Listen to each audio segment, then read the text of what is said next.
leo nataka nijue, je, kati ya watu waliozungumza hivi kwamba hazina ya kanisa imeenda kwenye LCC na mtumishi wa Mungu amekasirika, amepita na acha hii kanisa, tunataka kujua wewe kwa kupitia hayo maneno unaweza kuzungumzaje? Ni vitu vibaya sana kuchafua majina ya watu wa Mungu. Pastor Butoi ni mtumishi wa Mungu. Yes. Amesimama vizuri kiroho. Sasa kuzungumza masuala hayo kwamba kuna mambo ya LCC au pesa za kanisa, tunaishi kwa neema. Tunaokolewa kwa neema. Kuna watu nimalizie hili, kuna watu ambao wanafikiria kwamba kwa sababu wanafunga sana, kwa sababu wanasoma sana maandiko, kwa sababu wanasali sana, kwamba ndio tiketi ya mbinguni, no? Kwa sababu wanafanya sana, yani hatuendi mbinguni kwa kufanya sana, hapana. Tutaenda mbinguni kwa neema, lakini tunafanya sana kwa upendo. Kwa sababu Mungu ametuokoa kwa upendo wake, na sisi tunafanya upendo wetu tunaonyesha kwa Mungu. Ni sawa sana wewe una watoto wako nyumbani. Akifagia pale nyumbani akikupikia chakula, hafanyi vile wewe umlipe mshahara. Anafanya kwa sababu ni wajibu wake yeye kufanya kwako wewe kama baba yake.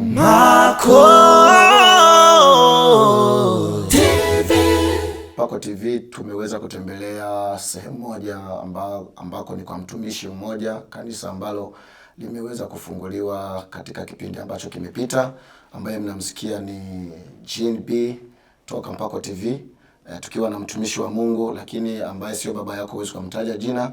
Nafikiri kwa muda ambao si mrefu ataweza kujieleza, na ili muweze kujua mengi kupitia yeye, kupitia huduma ya Mungu, kupitia changamoto ambazo anakutana nazo, na mpaka amefika kwa leo. Tuko siku ya Jumapili na Mungu awabariki sana.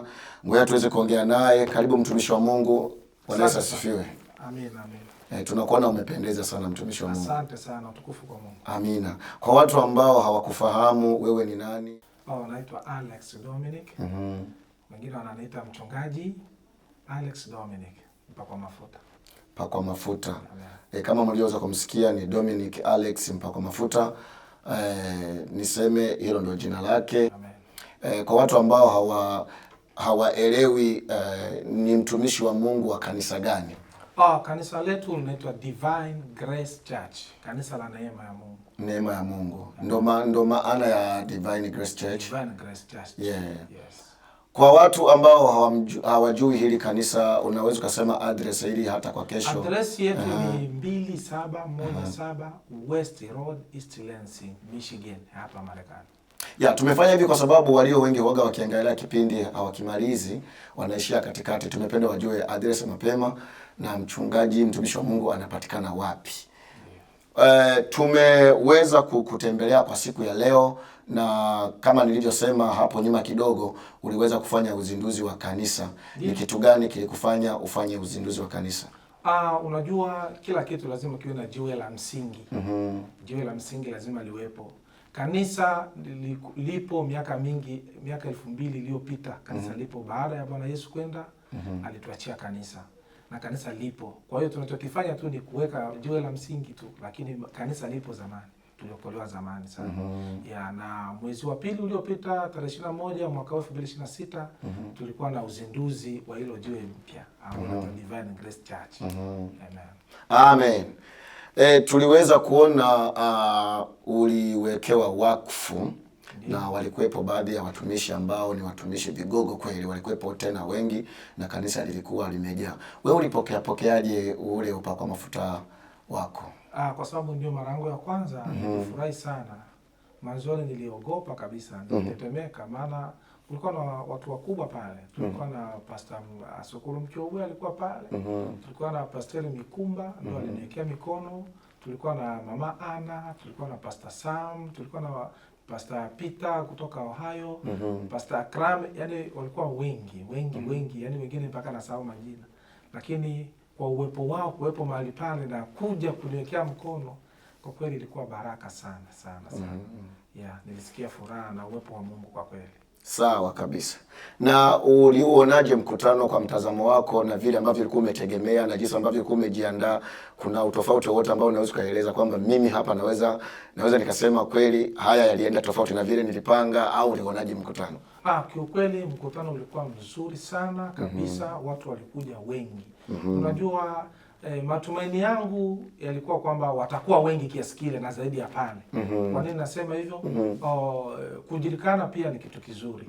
Nilikuwa mtu ninayejulikana, lakini pia nimekuwa mtu wa kufanya huduma sehemu mbalimbali. Kwa hiyo wale watu, kwa sababu mimi huwa nafika kwa huduma zao, na ilikuwa rahisi kuja pia kwa huduma yangu. Kwa hiyo haikuwa kama kitu cha kuja kwenye ndoto, hapana. Nilijua, na ndio maana nilivyoandikia wote mabarua walifika. Nilishukuru sana. Walikuwa wengi. Amina sana. Kumbe Mungu alifanya miujiza, kwa sababu na yeye alikuwa ni mtu ambaye anafika kwa watu, anatembelea watu, anawaona watu, nao walifanyika kuja kumsapoti katika huduma ya uzinduzi wa kanisa na kuwekewa wakfu. Amen. Tuliona kwamba ilikuwa ni uzinduzi wa kanisa mpya, lakini kabla ya kanisa hili la Divine Grace Church, Pastor Dominic alikuwa ni mtu anasali wapi, anabudia wapi? Kwanza kabisa nikisema historia yangu ya wokovu, mimi nimebatizwa mwaka 2003 huko Tanzania. Yes. Kigoma nilibatizwa mwaka huo na nikaanza kuimba kwaya. Nimekuwa mshirika mzuri sana wa kanisa la Free Methodist Church. Nimeanza kuimba kwaya huko. Nimeanza kufundisha kwaya huko zaidi ya miaka 4-5, nikawa mwalimu miaka hiyo 2004 na 5 huko na 6. Lakini baada ya hapo nilianza kwenda kwa makanisa mbalimbali kama mwalimu wa kwaya. Wakati huo nitumie neno ajira, lakini ni utumishi. Nilikuwa nikienda nafanya kazi, nimetumika na kina Pastor Jerome, nimetumika na wachungaji wengi. Pia huko Mwanza nimefanya kazi kubwa sana nikiwa makanisa mbalimbali kama mtu wa Mungu, kama mtumishi, mwinjilisti. Nafika hapa nafundisha. Lakini sikukomea hapo. Baada ya hapo niliingia Bible School huko Tanzania. Nilifanya Bible School nikamaliza. Amina. Mungu akatubariki. Baada ya kumaliza Bible School nilipata wito mwenyewe binafsi. Nikaanza kutoka kanisani kwetu, nikaanza kwenda kuhubiri. Huku ninafundisha kwaya, lakini tena kwa gharama zangu naenda kuhubiri nje. Nilikuwa nimefanya masemina mengi. Wakati huo nikatumia jina la Divine Gospel Ministry. Miaka 2013, 14, 15 mpaka 16 nimefanya hizo huduma. Nimekuwa nimefanya mikutano, naenda huko, nafanya semina asubuhi, jioni hivyo. Lakini baada hapo Mungu alitupa neema nikaja Marekani. Lakini wakati huo nikiwa kwenye kivuli bado cha Free Methodist Church. Zile zingine nilikuwa ninapita kama kufundisha tu na kufundisha, lakini nikafika hapa. Kumbuka ndani yangu nimeshatembea makanisa mbalimbali, nimeshajua imani nyingi, nimeshafundishwa vingi. Yes. Nimelishwa, nimekuwa, niko vizuri kwa sababu sijapita mkononi mwa mtu mmoja, nimepita kwa wengi. Sasa nilipofika Marekani hapa nikaanza kuingia tena kwa wazungu hivyo. Lakini baadaye nikaanzisha kundi la bendi hapa Marekani. Baada ya kuanzisha kundi la bendi nikaona haitoshi. Tukakutana na mtumishi wa Mungu anaitwa Pastor Butoi. Mimi wakati huo sijakuwa mchungaji. Pastor Butoi tukaungana naye, tukaanzisha huduma. Akawa kama mchungaji wangu. Kwa hiyo tumetumika kwa pamoja. Lakini baada ya hapo nikasikia sasa wito mwenyewe wa kuwa na kanisa. Nifanye kazi sasa, lakini siwezi kuwa pasipokuwa mchungaji kuwekewa. Kwa hiyo nikawa nimealika watumishi mbalimbali wanaonifahamu toka Afrika. Kwa hiyo ndio maana niliona wamekuja wengi hapa. Tukiwa tuko hapo. Amen. Wakati unawekewa wakfu, wewe ndio ulitafuta wa kukuwekea wakfu au wao ndio wale kutafuta wa kuwekea wakfu? Kumbuka mimi ndiye mwanzilishi wa kanisa la Divine Grace Church. Nimekuambia miaka ya nyuma nimekuwa nikitumia Divine Gospel Ministry. Wakati niko huko. Na mpaka leo wengi wananifahamu kwa huduma hiyo, maana nimefanya makongamano na wachungaji wengi kupitia huduma hiyo. Wazee kina Benjamin ni walimu wa Bible School, ni walimu wakubwa, tumefanya nao mikutano huko Afrika. Lakini baada ya kufika huku nikaanzisha sasa kanisa letu hili ambalo linaitwa Divine Grace Church.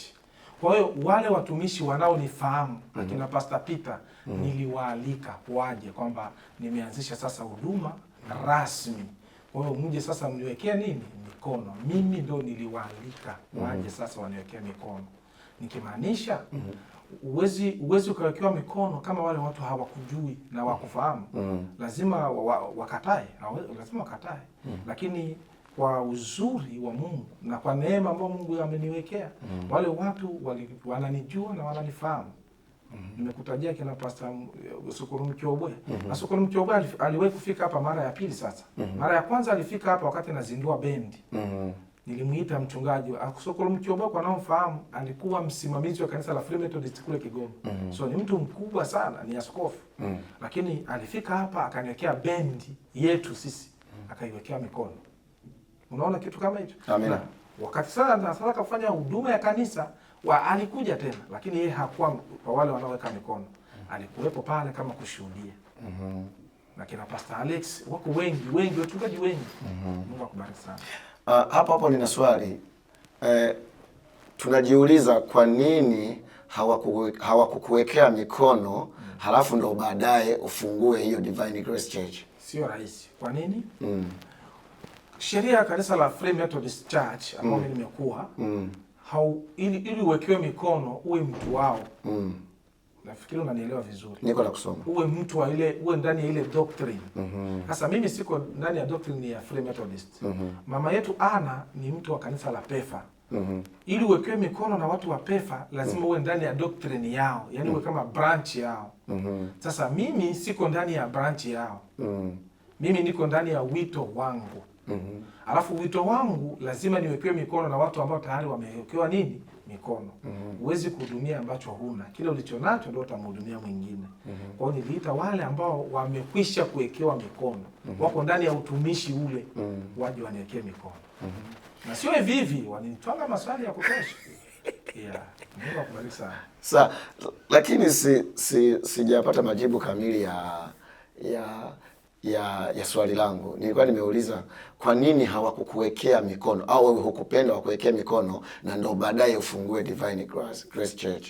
Sasa utawekewaje mikono pasipo kitu unachokifanyia kazi? Sijui unanielewa vipi? Nimekuelewa. Na maanisha haya, wangeniwekea mikono nifanye nini? Wananiwekea mikono kwa sababu tayari niko na kanisa. Amina. So ninachunga kanisa litahitaji ushirika mtakatifu, kanisa litahitaji ubatizo. Kwa hiyo wanakuja kukuwekea mikono ili uwe huru kufanya kazi hizo, utafungisha ndoa. Sasa kama sina kanisa niwekewe mikono ya nini? Okay. Yes. Asante sana kwa majibu mazuri. Kumbe Divine halikuanzia hapa, limeanza hata enzi hizo. Mwaka 2012-13. Nikiwa Mwanza. Nilikuwa nina mwaka mmoja kama mimi hapa nimeoa. Kwa hiyo ni miaka mingi sana. Hivi nishakuwa na watoto 5. Ni miaka mingi. Kwa hiyo wale ambao mlikuwa mnajiuliza kwa nini ni Divine Grace Church, kwa nini? Kwa hiyo nafikiri haikuwa Divine kama nilivyosema kukata limeanzia kwenye ministry mimi nafanya huduma.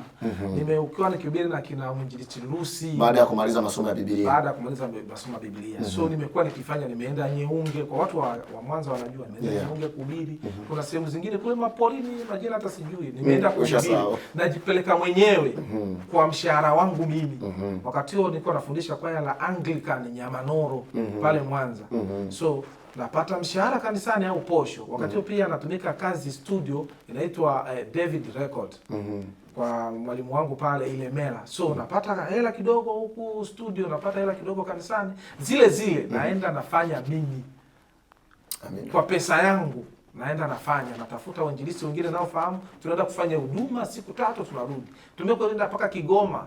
Kule Makarago tumefanya huduma, tumerudi. Kigoma nimeenda mara 2. Tumefanya huduma nyingi. So nilivyofika hapa, kwa sababu ni kanisa sio tena ministry, ndio maana nilibadilisha kuwa Divine Grace Church. Mungu ambariki sana mtumishi wa Mungu, amefanya huduma ambayo sio kidogo sana. Alijitoa katika mshahara ambao anapewa kupitia uimbaji, kupitia kufundisha waimbaji wengine. Amefanya kazi nzito na ni wachache ambao wanaweza wakafanya hivyo kwa kujisikia kuchukua hera au kuchukua kiasi fulani kwenye mshahara, wajinyime waende kufanya huduma ya Mungu. Ni wachache sana. Huo moyo ni wa watu wachache sana. Mungu akubariki sana. Amen.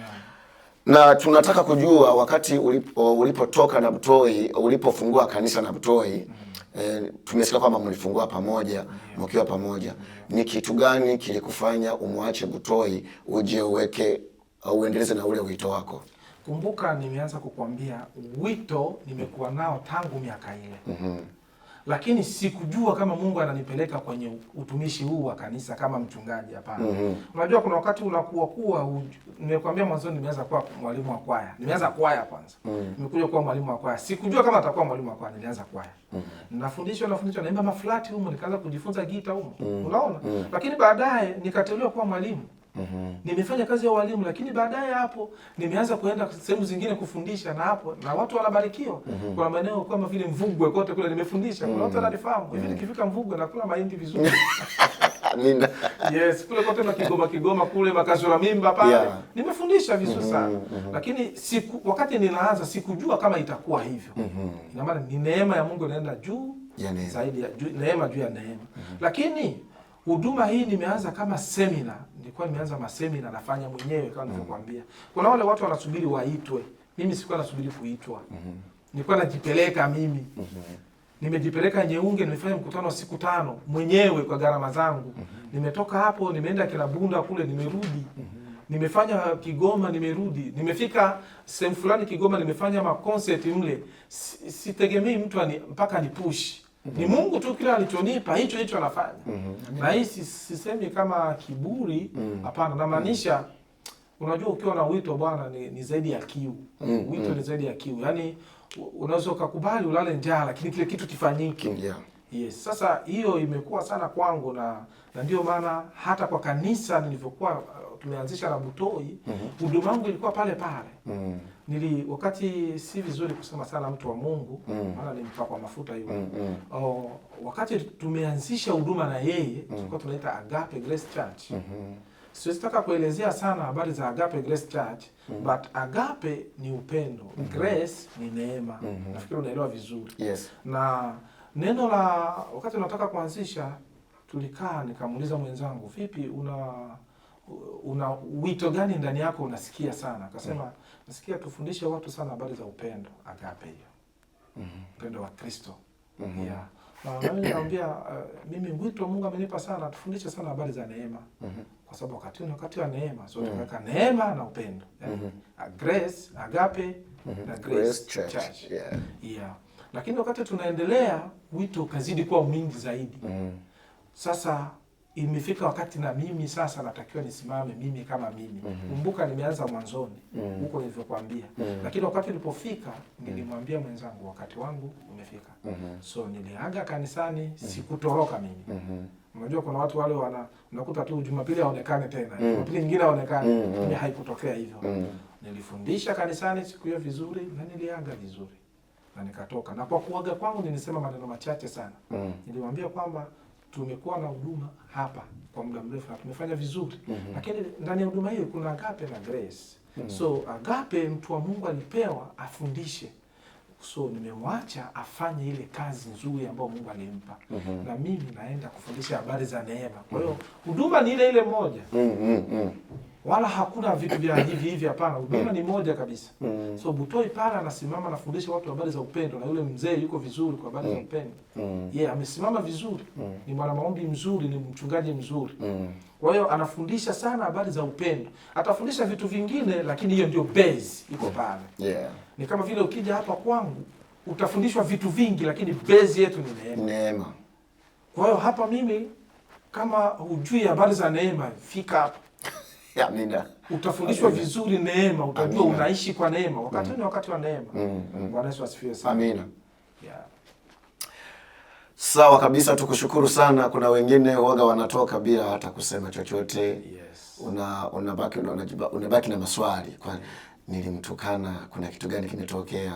Mbona hata hivi? Lakini wewe nikushukuru kama umesema ukweli kama mtumishi wa Mungu na uliaga na kanisa likakuelewa na mtumishi mwenzako akakuelewa. Ni jambo jema sana kuliko mtu uende na ukorofi. Lakini bwana mtumishi, huku nje watu waliongeaga mengi kulingana na watu hawakujua kwa ukaribu ni kitu gani kimetokea, mbona imekuwa kama shortcut, huyu jamaa anafungua kanisa imekuaje? Tukasikia maneno mengi sana huko nje kwamba unajua kilitokea kitu ambacho kinaitwa LCC ambacho kilikuwa tumekuwa na mtu ambaye anaitwa Francois. LCC hii ambayo imepiga hela watu majuzi. Sasa watu wakavumisha, sasa wakavumisha. Mimi nilisikia habari nyingi sana huko, uvumi. LCC imefanyaje sasa? LCC unajua ilifanya eti sijui yani ile ya yetu hii. Ni kwamba walisema kwamba hazina ya kanisa waliiweka kwenye LCC bila kujulisha kanisa au bila kujulisha wengine. Ikaonekana zile hela zimeenda na Francois amezipeleka. Kwa hiyo ndio imekufanya wewe utoke pale. Na ndio mara siku moja nilikuuliza inbox, nikasema mbona maneno ni mengi huko. Najua ulinijibu, bwana, unaweza ukaongea vitu ambavyo huvijui, lakini nachokijua siku ikifika utajua zaidi. Kwa hiyo leo nataka nijue, je, kati ya watu waliozungumza hivi kwamba hazina ya kanisa imeenda kwenye LCC na mtumishi wa Mungu amekasirika, amepita na acha hii kanisa, tunataka kujua wewe kwa kupitia hayo maneno unaweza kuzungumzaje? Ni vitu vibaya sana kuchafua majina ya watu wa Mungu. Pastor Butoi ni mtumishi wa Mungu. Yes. Amesimama vizuri kiroho. Sasa kuzungumza masuala hayo kwamba kuna mambo ya LCC au pesa za kanisa, hapana. Kwanza unajua ukweli lazima usemwe. Butoi huwa ashiki gala ya kanisa. Mimi nilitumika naye. Wakati huo nimefanya kama katibu wake. Kutoka Butoi ni mimi pale wakati nilikuwa pale. Hakuna pesa alikuwa anagusa mtu wa Mungu hata kidogo.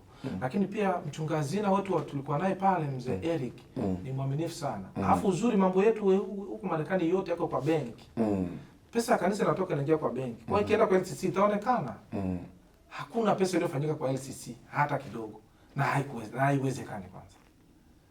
Kwa hiyo hizo habari za kwamba wamechukua pesa mpaka LCC ni uongo mtakatifu kabisa. Yaani havipo.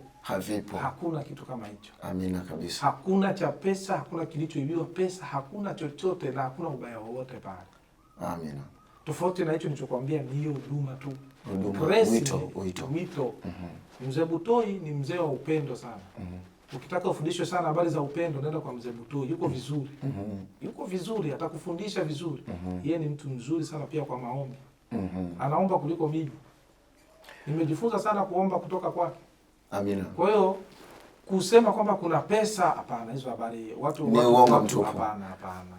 Wasichafue majina ya watumishi kwa namna hiyo, sio vizuri. Jamani, nafikiri umemsikia mtumishi, kile kitu cha kuwa hazina ilienda kwenye LCC, hilo halipo. Ni uongo, ni wazushi, ni wale watu wabaya ambao walitaka kuchafua majina ya watu. Niulize swali lingine hapo kabla hatujatoka hapo. Hivi ukimwalika Butoi au yeye akikualika, kunaweza kuwepo na ushirikiano wowote? Kwa nini usiwepo? Kuna shida gani? Mimi nitegemea kwenye uzinduzi atakuwepo, lakini sikumuona. Hapana, hakuwepo. Kuna sababu ambazo zisababisha hakuwepo, mimi siwezi jua. Amina. Unajua mimi siko pale tena. Kwa siwezi jua, kuna vitu vina ratiba nyingi. Lakini ulikuwa hata wewe mwenyewe nilikualika huko. Unakumbuka hivyo? Na wewe una sababu zako. Tusiseme tu kanisa kule. Wewe mwenyewe nilikualika ukifika. Ni banana pia. Kwenye uzinduzi mbona mimi nilikuwepo? Ulikuwepo kwa kazi nyingine tofauti na ile nilikuwa hata kuwa mjane na kwa mambo ya Mungu. Haukuwa kivile. Una sababu zako na siwezi kukuingilia. Kwa kucheka huko inamaanisha umeelewa. Barikiwe sana. Kwa hiyo si yeye tu. Nilikuwa nimealika watu vikundi na makanisa zaidi ya watu 30, zaidi ya 30, lakini zilifika kwaya 12. Nilishukuru sana. Zilifika bendi kama hazikupungua kama 3-4 hivi. Watu walikuwa kutosha. Kwa hiyo siwezi sema wale ambao wakuja kwamba wananichukia, hapana. Hapana. Ni nafasi. Bado tuko na mtumishi wa Mungu Dominic Alex ambaye anaongoza Grace Divine Church. Divine Grace Church. Ni Divine Grace Church. Sawa kabisa. Kwa hiyo mtumishi, tunakushukuru sana kwa kutupatia muda huu wa kuongea na wewe. Na kabla hatujamaliza kipindi, tunaomba, tumeona una Bible hapo na umejifunza Bible. Unajua ukiona mtu anakitunga mkononi ujue mle kuna chakula ndani.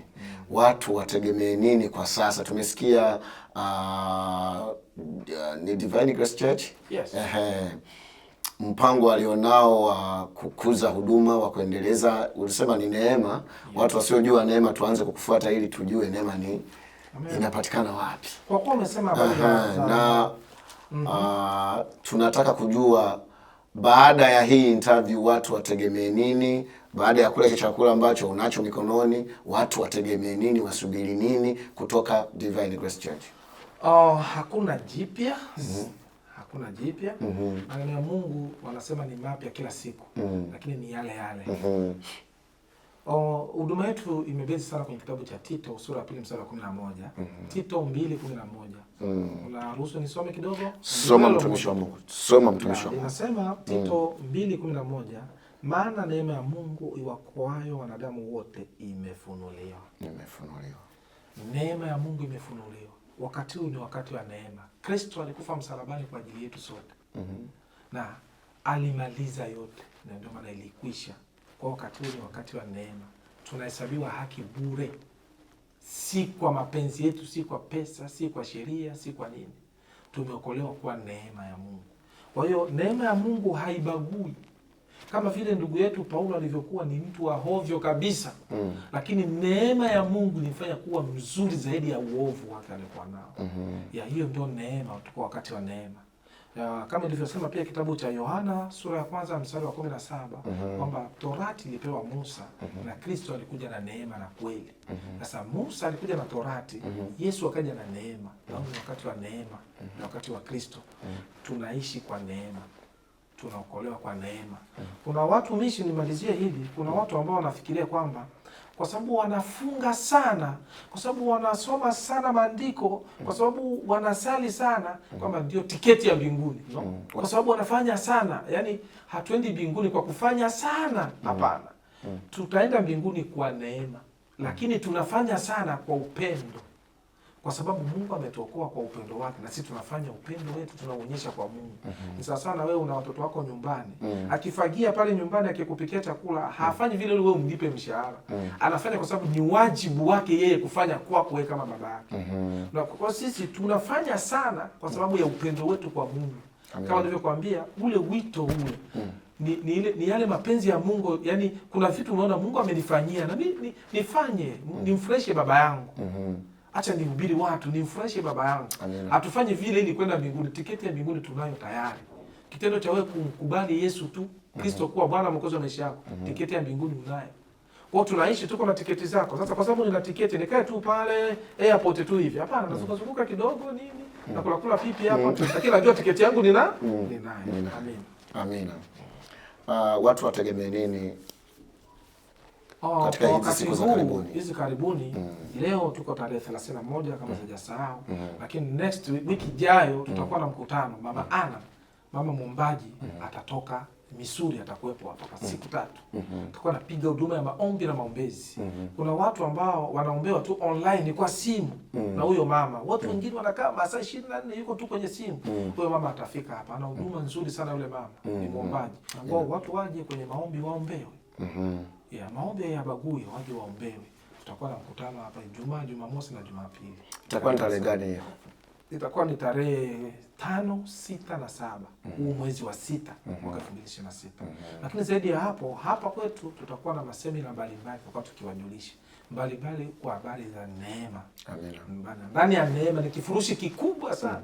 Ni kikubwa sana, nikianza kufungua hapa muda hautatosha. Kwa hiyo watu wakaribie. Ibada zetu za kila wakati, Jumamosi watu wanaingia saa 4 mpaka saa 7 maombi. Waimbaji wanafuata baada ya hapo. Lakini Jumapili tunaanza saa 7 kamili mchana mpaka saa 9. Tuko hapa kila wakati. Karibuni sana watu wa Mungu walioko katika maeneo yote. Kama uko nje ya state, ukifika Michigan, usitafute, usihangaike. Fika hapa utakutana na watu wa Mungu. Utabarikiwa. Ni ushauri gani unaweza kutoa kwa baadhi ya watumishi au na wale wanaotarajia kuwa watumishi? Unajua kuna mtu anaweza kakaa anakuwa na wito, anajizungumzia, mimi nitakuwa mchungaji, nitakuwa mwalimu, nitakuwa hivi. Huyo mtu unaweza kumpa ushauri gani?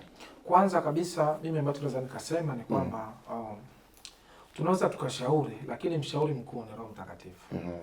Kuna wakati anaweza akasikia ushauri ninaompa sasa hivi, lakini Mungu asiwe amempa huo. Kwa sababu mimi mwenyewe kuna wakati nilishindwa kujua na shauriwa vipi. Kuna vitu tu vilitokea automatically. Lakini ushauri wangu ni kwamba tunyenyekee chini ya mkono wa Mungu. Tutii mapenzi ya Kristo sikiliza kile Mungu anakuambia. Amen. Fanya. Waoga hawatafika mbinguni. Ukiwa muoga hautafika mbinguni. Usizike talanta yako.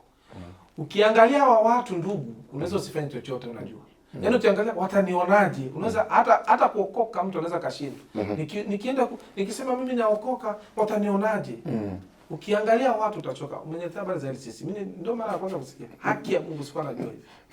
Mimi nilifikiri labda kuna lingine, kumbe ni LCC. No? So vitu vya hovyo hovyo. Yes. Kwa hiyo kama unasikia wito, simama na wito wako. Kwa sababu wachungaji wengine wanabania wito za watu na sio vizuri. Watu wa Mungu wanabania watu wito. Mtu ana wito alafu wewe unakuwa kama vile umemfunika tu, hataki hata ule wito usimame. Hata sio vizuri. Sio vizuri. Acha neema Mungu ifanye kazi kwa vipaji vyote. Mtu amepewa kipaji, mwache kifanye kazi. Karama zifanye kazi. Amina. Yeah. Hivi mtumishi, kuna changamoto ambazo uliwahi kukutana nazo, unaweza kusema kwamba hizi changamoto kidogo hata huduma niache? Kwenye uchungaji au kwenye utumishi wangu? Sehemu zote pale. Nimewahi kukutana na changamoto kadha wa kadha. Lakini kuna wakati nilikata tamaa kabisa. Kuna wakati fulani mwaka 2008 tulienda kurekodi Dar es Salaam. Nimealikwa na kwaya moja tukaenda kurekodi. Kwa tumeenda kurekodi kule, producer akatuzingua. Kuliko kurekodi wiki moja, tulikaa miezi mitatu Dar es Salaam. Mwaka 2008. Tulikuwa tumepiga kambi pale Vingunguti, kanisa la Free Methodist. Tunaenda kurekodi studio moja iko kule, ilikuwa kule Ilala, Kariakoo pale. Ilikuwa inaitwa studio sana. Bwana, ratiba zilikuwa zinaingiliana sana. Tulipiga miezi mitatu, tulikuwa na chakula cha wiki 2-3 kikaisha. Baba yangu. Ile changamoto ile hapana. Ilikuwa mbaya sana. Lakini Mungu alituonekania. Kuna askofu mmoja wa kanisa la Lutheran anaitwa Alex Mayususa, kitu kama hicho. Alitukaribisha kule kanisani kwake, tukaimba, tumepiga live. Alisema kama mko live msije bwana. But tulikuwa live, tulipopiga muziki pale tulipata hela na tulipata na tiketi umoja kwa ile kitu. Wakati tulirudi Kigoma tuko hovyo sana. Nikasema mambo hapana. Lakini baada ya pale tena ule wito ulikuja tena nikaanza. Changamoto zingine nimekutana nazo sana, hasa kwenye upigaji wa muziki. Maana mimi napiga muziki. Mara nyingi nilikuwa na fundi mitambo wangu, siwezi msema jina. Ule ndugu nimekutana naye alikuwa hatari sana. Tuna seti vyombo vizuri kabisa tuimbe ibadani, lakini kuna wakati mmoja ambao posho yetu ilikuwa ikicheleweshwa. So unajua Afrika kuna wakati mmoja posho inachelewa. Sasa yule ndugu alikuwa akifanya posho ikicheleweshwa tu. Bwana naye ubiri mic wataizima. Kwa hiyo mkiwa hata mnaimba hivi unakuta tu gita ameizima. Sasa mimi nimekuwa kwenye makanisa makubwa, yani fundi mitambo hamumuoni yuko huko amejificha. Wenye mko hapa yuko kule tu na hivi. Sasa kama na hasira zake tu au kuna chochote ameona kijakaa sawa, anakumute tu. Kwa utaimba huko mwenzako amekumute. Vitu vya hovyo sana. Lakini changamoto zingine ni kuhusiana na maisha. Kuna wakati ambao unataka umtumikie Mungu, unakuta wakati huo pesa huna na unahitaji pesa, utafanyaje? Yaani hivyo, lakini tunapambana. Hatukati tamaa. Ukichoka leo kesho laibukia. Ukichoka hapa yani ni kama sana visima, yani vile ambavyo ndugu Isaka alikuwa akifanya kwa mtoto wa Ibrahimu. Anachimbwa kisima, Wafilisti wanakuja wanaziba. Alafu mpaka akapata ambavyo vilikuwa vimemfaa. Kwa changamoto ni nyingi. Lakini ni nini kitatutenga na upendo wa Kristo? Njaa, magonjwa. Mimi nimewahi kuuguza mpaka binti yangu, nimeuguza kweli. Pale nilikuwa nimevunjika moyo, lakini ndio nilisimama sasa. Sasa hivi binti yangu iko sawa. Kwa changamoto ni nyingi, lakini haziwezi sababisha sisi tusifanye kazi. Yes. Sawa kabisa, tumshukuru mtumishi wa Mungu Alex Dominic mpakwa mafuta wa Divine Grace Church. Tulikuwa naye, ametuheshimisha kama Mpako TV. Tunakushukuru sana. Ninadhani tutaonana tena tukiwa tunaangalia mkutano wa maombi umeendaje. Mungu akubariki sana. Tuwaalike watu muweze kupatikana katika maombi haya siku 3, kwa sababu maombi ni silaha ya Mkristo. Amen. Kama kuna lingine mtumishi unaweza kaongeza? Mimi nakusema tu ni kwamba niongea na watu wa Marekani pamoja na Michigan yetu. Hapa ni sehemu sahihi. Ukifika Divine Grace Church ni sehemu sahihi. Njoo upate baraka za Bwana kila Jumapili na Jumamosi. tukiwa kwenye maombi. Usiwe na wasiwasi juu ya huduma. Huduma iko safi, imebarikiwa, iko sawa. Karibu upate neema ya Kristo. Yawezekana wewe umebaguliwa sana kulingana na dhambi ulizo nazo.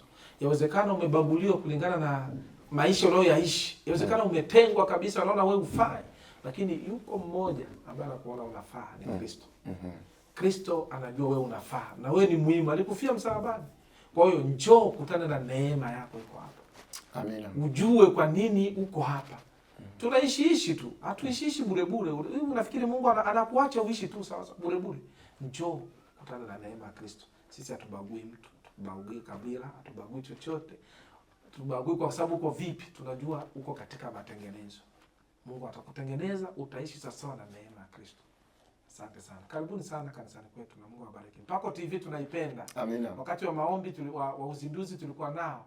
Lakini endelea kusubscribe hapo kwa Mpako TV, endelea kuwatia nguvu wa ndugu wanafanya kazi nzuri. Mimi nawapenda sana. Amina. Asante sana mtumishi wa Mungu. Chao watu wangu. Bye, shalom. Hello guys, this is Ella Lean. This is Mpako TV. Make sure you subscribe and like the video. Thank you. Hello guys, this is Miriam. Subscribe to Mpako TV, like, share, and yes.